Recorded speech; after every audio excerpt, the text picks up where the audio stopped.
ग्रंथियां पाई जाती हैं। जो दूसरी पाचक ग्रंथियां है आमाशयिक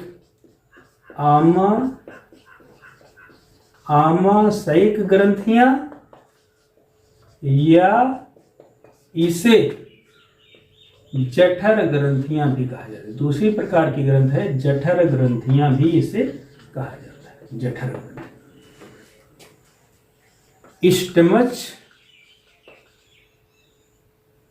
स्टमच ग्लैंड्स या गैस्ट्रिक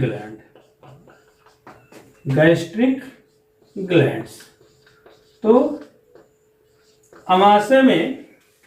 अमाशय की भीतरी सतह पर 3 प्रकार की ग्रंथियां पाई जाती हैं। पहली ग्रंथि को कहा जाता है कार्डियक ग्रंथियां। क्या कहा जाता है?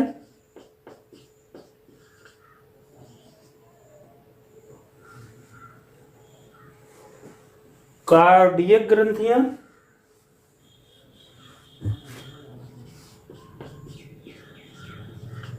कार्डियक ग्रंथ, कार्डियक ग्लैंड्स। दूसरा है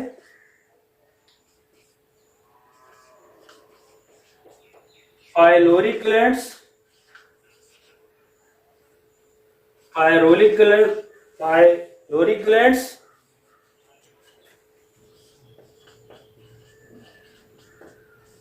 पाइलोरिक ग्रंथ। और तीसरी जो है अमाशय की भीतरी सतह पर पाई जाती है उसे फंडिक ग्रंथ कहते हैं। क्या कहते हैं? फंडिक ग्रंथ कहते हैं, फंडिक ग्लैंड्स। इस प्रकार अमाशय की भीतरी सतह पर 3 प्रकार की ग्रंथियां पाई जाती है। कार्डियक ग्रंथ पहली क्या है? कार्डियक ग्रंथ। दूसरी क्या है? पाइलोरिक ग्रंथ।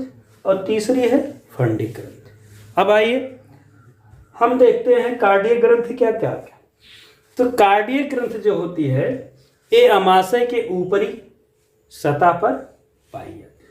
अमाशय के ऊपरी भाग में भीतरी सतह पर कार्डियक ग्रंथ पाई जाती है। इसमें उपस्थित म्यूकस कोशिकाओं द्वारा म्यूकस का स्राव होता है। किसका स्राव होता है?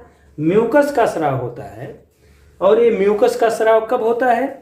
जब अमाशय में भोजन पहुंचता है तब कार्डियक ग्रंथियों की जो म्यूकोसा कोशिकाएं होती हैं वो अर्जेंटेफिन कोशिकाओं द्वारा स्रावित गैस्ट्रिन हार्मोन के द्वारा उत्तेजित हो जाती है।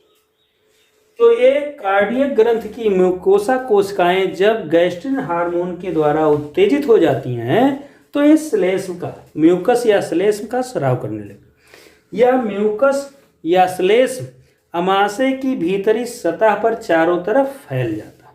अमाशय की भीतरी सतह पर चारों तरफ फैल जाता है और फैलने के बाद एक परत बना लेता है। क्या बना लेता है?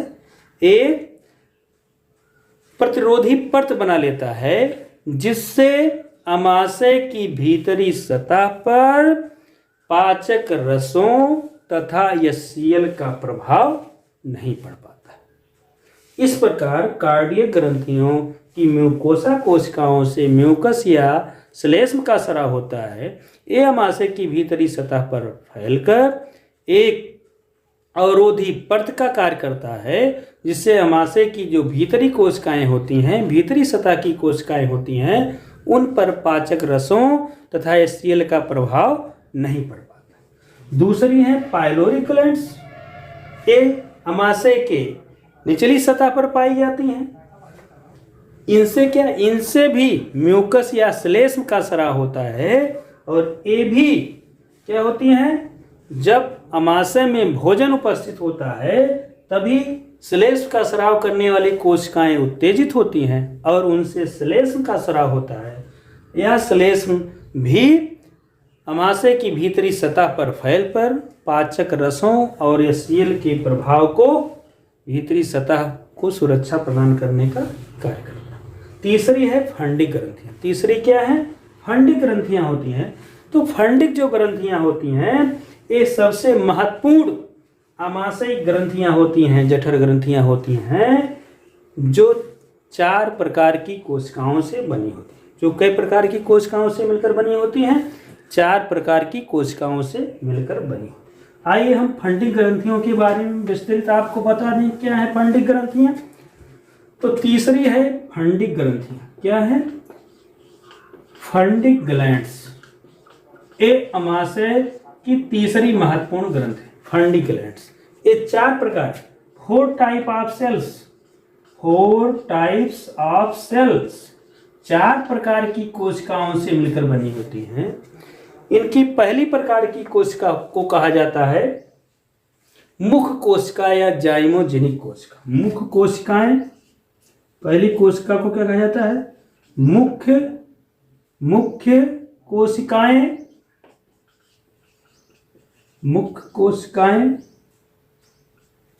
मुख्य कोशिकाएं या इसे कहा जाता है जाइमोजेनिक कोशिकाएं। इसकी पहली कोशिका क्या है? मुख्य कोशिकाएं या जाइमोजेनिक कोशिकाएं। मुख्य कोशिका इसको कहा जाता है चीफ सेल्स या इसे जाइमोजेनिक सेल्स भी कहा जाता है। तो पहले फंडिक फंडिक ग्रंथ की पहली कोशिका को क्या कहते हैं? मुख्य कोशिका या जाइमोजेनिक कोशिका, चीफ सेल्स या जाइमोजेनिक कोशिका। तो ये मुख्य कोशिका होती हैं। इनसे क्या होता है? इनसे पेप्सिन और रेनिन का स्राव होता है। इनसे किसका स्राव होता है? पेप्सिन और रेनिन। पहला क्या है? पेप्सिन एंजाइम, पेप्सिन, और दूसरा किसका स्राव होता है? रेनिन का स्राव। दूसरा किसका स्राव होता है? रेनिन। ये दोनों क्या है? दोनों एंजाइम्स। तो इस प्रकार मुख्य कोशिकाएं या जाइमोजेनिक कोशिकाओं से किसका स्राव होता है? पेप्सिन और रेनिन एंजाइम्स का स्राव। पेप्सिन और रेनिन एंजाइम्स का स्राव होता है। अब आइए हम देखते हैं पेप्सिन और रेनिन एंजाइम क्या करते हैं। तो पेप्सिन की निष्क्रिय अवस्था को पेप्सिनोजन कहते हैं। पेप्सिन की निष्क्रिय अवस्था को क्या कहते हैं? पेप्सिनोजन कहते हैं। क्या कहते हैं? पेप्सिन की निष्क्रिय अवस्था को क्या कहते हैं? पेप्सिनोजन। क्या कहते हैं? पेप्सिनोजन कहते हैं। और ये पेप्सिनोजन क्या होता है? या सीएल के प्रभाव में, किसके प्रभाव में? ये पेप्सिनोजन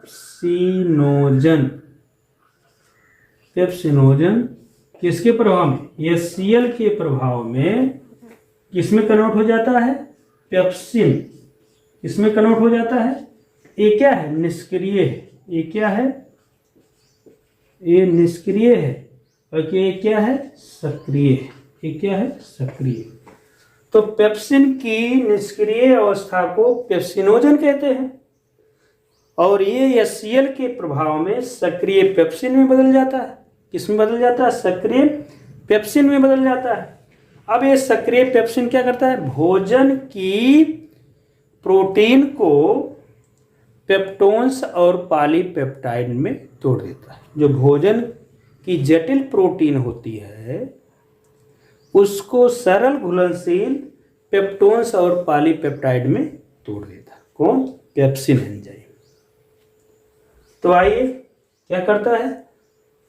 तो ये मुख्य कोशिका के द्वारा जो स्राव होता है इसका, पेप्सिन का, तो ये क्या करती है? भोजन की प्रोटीन को ये पेप्सिन एंजाइम किसमें तोड़ देता है? पेप्टोन्स और पॉलीपेप्टाइड में तोड़ देता है। पेप्टोन्स प्लस पॉलीपेप्टाइड्स में तोड़ देता है। दूसरा क्या है? जो रेनिन है। क्या है? जो रेनिन एंजाइम है, ये जो दुग्ध प्रोटीन, कौन प्रोटीन? दुग्ध प्रोटीन क्या होती है? कैसीन होती है। दुग्ध प्रोटीन क्या होती है? इसे कहते हैं मिल्क प्रोटीन। इसे क्या कहते हैं? मिल्क प्रोटीन कैसीन होती है। कौन एंजाइम? Rennin enzyme. कौन एंजाइम? रेनिन एंजाइम दुग्ध प्रोटीन कैसीन को पैरा कैसीनेट में तोड़ देता। पैरा कैसीनेट में तोड़ देता। पैरा कैसीनेट अर्थात ये क्या है? इसको क्या कहा जाता है? कर्ड। कर्ड माने इसे क्या कहा जाता है? दही। कर्ड माने क्या है? अर्थात दूध में जो जटिल प्रोटीन कैसीन होती है वो रेनिन एंजाइम के द्वारा पैरा कैसीनियन या कर्ड दही में कन्वर्ट हो जाती है। इस प्रकार जाइमोजेनिक या मुख्य कोशिकाओं के द्वारा भोजन के प्रोटीन का अमाशय में आंशिक पाचन प्रारंभ हो जाता है। पेप्सिन के द्वारा प्रोटीन पेप्टोन्स और पॉलीपेप्टाइड में टूट जाता है और रेनिन के द्वारा दुग्ध प्रोटीन कैसीन पैरा कैसीनेट में टूट जाता है।